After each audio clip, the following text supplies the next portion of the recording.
Hello, welcome back to my channel. Today I'm going to talk about how to make homemade supernovas using a glass ball or multiple glass balls with bubbles inside.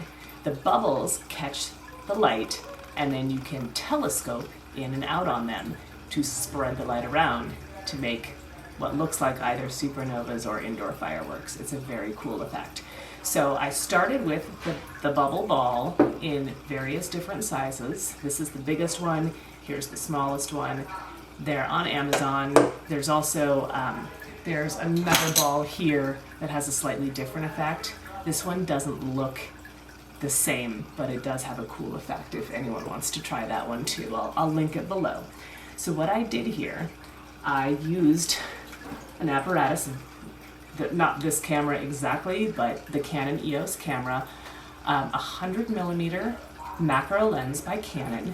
I have an expander here, an expansion ring that looks just like this. This one's 49mm, so the thread on it fits into the lens, and then I have the attachment on top here, this attachment.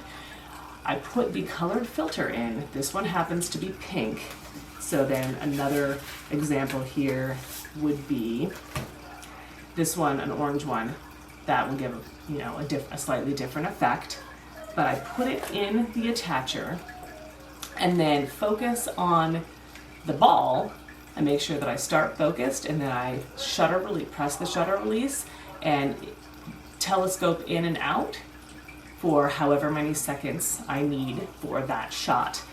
Examples, so yellow will need a couple of seconds, and maybe even I had to add a neutral density filter to the yellow as well so that it wouldn't overexpose, because it's a big light source, right? So it was just the sun on a table in the mid-afternoon, but it was a lot of light, and so in order to have even a 3 or 4 second shutter exposure, I think I might have gone down to 2 on that one, I had to put the neutral density filter in as well to cut down on the light to allow that length of exposure.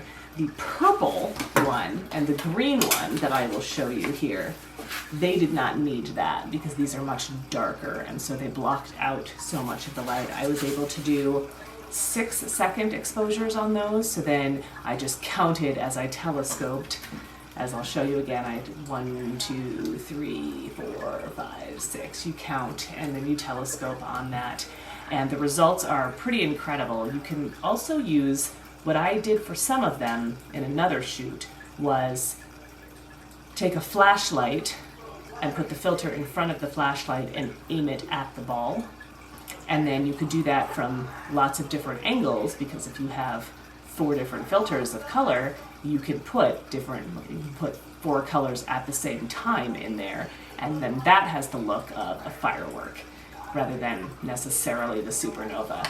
They're both very cool effects. I will link everything down below, or the updated version of the things I have down below, in case you want to try any of these things.